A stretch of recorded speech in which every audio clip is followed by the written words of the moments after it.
Salutare, bă, micuților, ce faceți, bă? M-am îmbrăcat pentru episodul ăsta la cămașă, frumos să fiu elegant, bă, pentru că astăzi vorbim despre un joc care îmi place mie foarte mult, numit Forza Horizon. Vorbim despre Forza Horizon 6, pentru că o să apară pe data de 19 mai 2020, în aproximativ 7 săptămâni, mai puțin de 2 luni, ceea ce este asta. O să ne uităm la alternțe, pentru că până acum, dacă vă citeau pe Steam,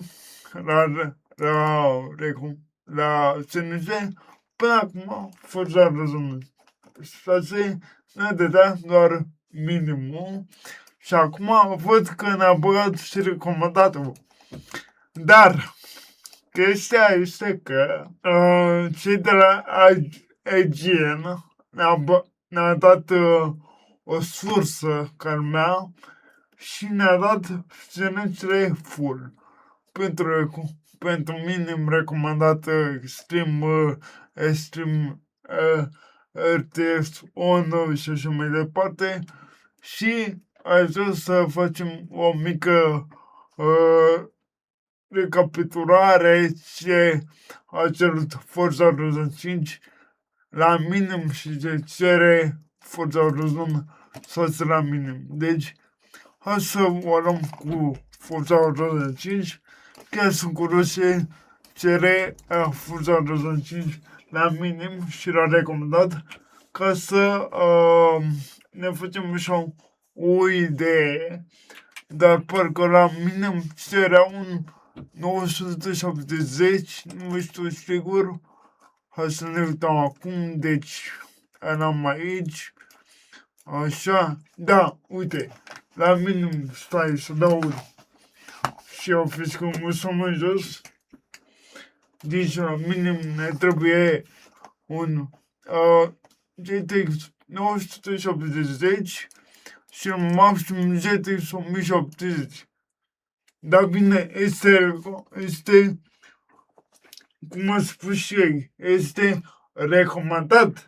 Adică să nu vă supărați dacă aveai atunci 1070, să nu te aștepți să-ți meargă la extrem cu...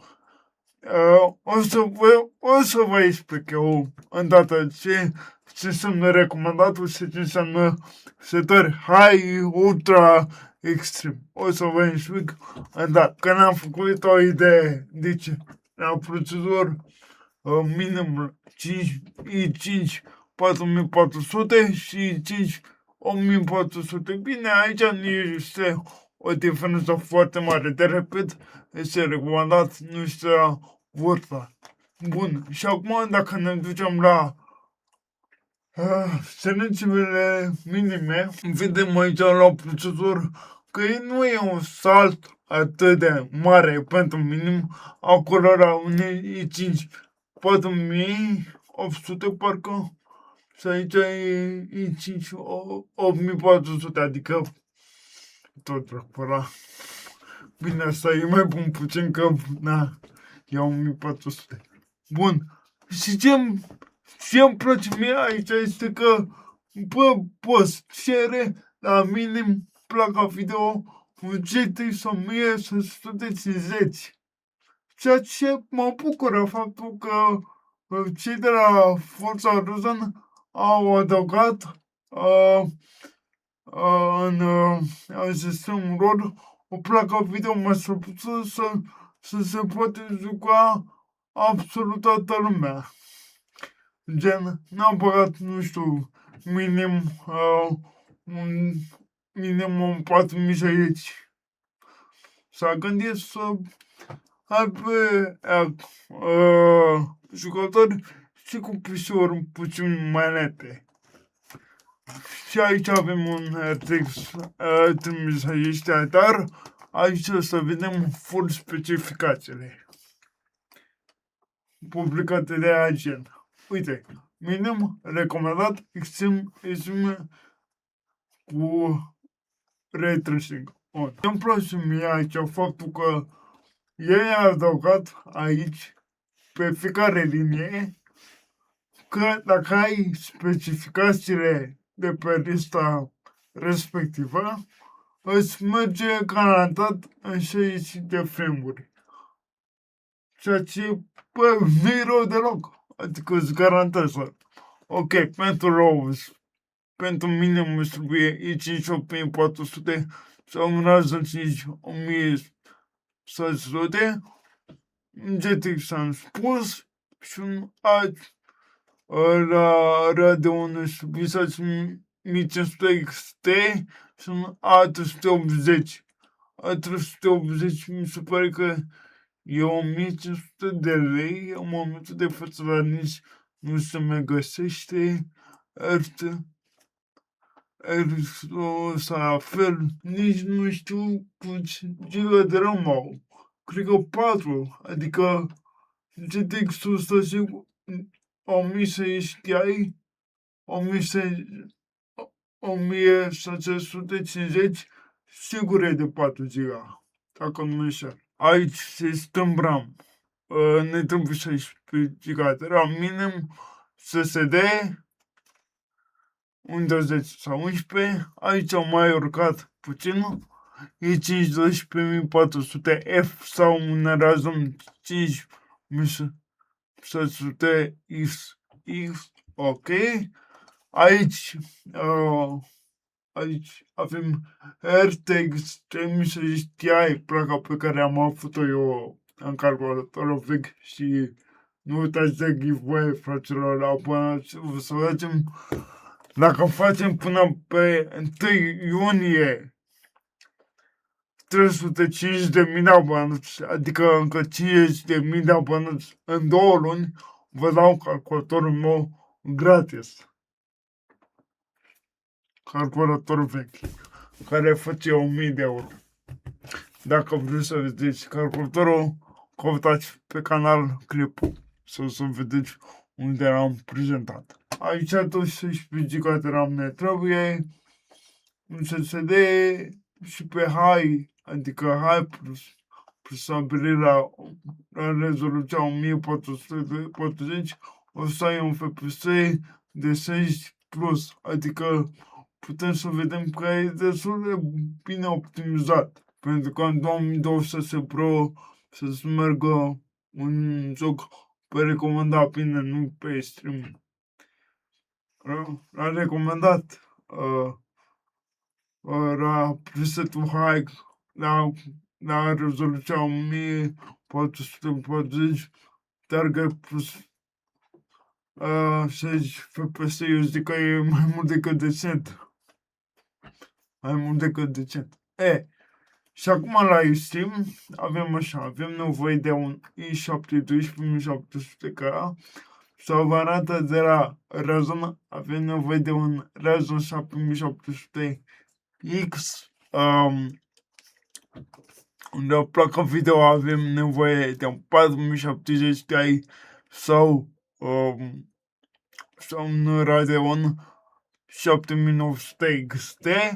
Aici am mai crescut puțin potențial la 12 de GB de RAM pentru că implicit îmi faci setările extreme și îți mănâncă foarte multe chestii. Foarte multe procesoare jocului îți mănâncă puterea calculatorului. Și din câte puteți vedea, aici nu mai avem nevoie de SSD, avem nevoie de SSD-uri NVMe. Adică de la puternic la de tot. Puternic. Cu citire de aia de la NASA. Pe slot MD parcă. Alea sunt pe NVMe parcă slot. Pe slot M2. Dacă greșesc, corectați-mă. Graphics preset extrem rezoluție 4K, target sau 60 de frame plus. Știi cum zice 60 de frame plus? E 60, 70, 80 cât îți duce calculatorul. Aici zice la minim target 60, adică 160 nu urcă, nu scade. 60. Dar aici poate să urce. Bun.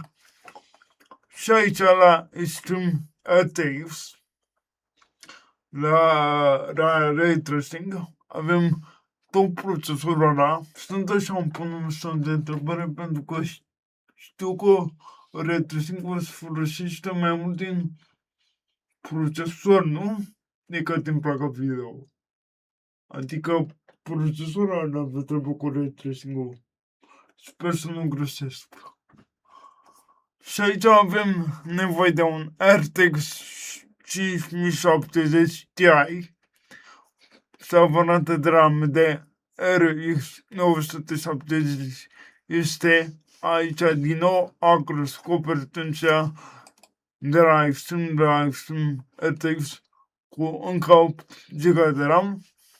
Avem nevoie de 32 NVMe SSD la fel. Și aici graphic preset SMRT cu Ray Tracing enabled resolution 4K upscaling target FPS 60 de frame pe secundă plus. Adică, bă, mie mi se pare ok, era recomandat. De aici încolo, doar dacă vrei tu să, doar dacă ai dispui de un buget să îți cumperi plăcile așa video cu 5070 e destul de scump, e undeva pe la 5.000 de lei, 1.000 de euro. Dar bine, ca să te joci jocuri noi, eu zic că merită, pentru că pur și simplu jocurile astea pentru noi sunt o pasiune. De asta mi-am cumpărat și noul calculator, pentru că eu dacă stau toată ziua acasă, nu am altă activitate decât dacă ne dă treabă și vin înapoi, toată ziua stau la calculator. Fac live-uri, mă joc, vorbesc cu voi și na, asta este scăparea mea, calculator. Și de asta nu investesc degeaba în calculatorul ăsta acum, să ne jucăm jocuri noi. Deja, cam asta a fost semnățele, dar vă aștept să iasă jocul, să ne jucăm și ce să spun. La revedere! Vă pup și am grijă de voi. Sănătate!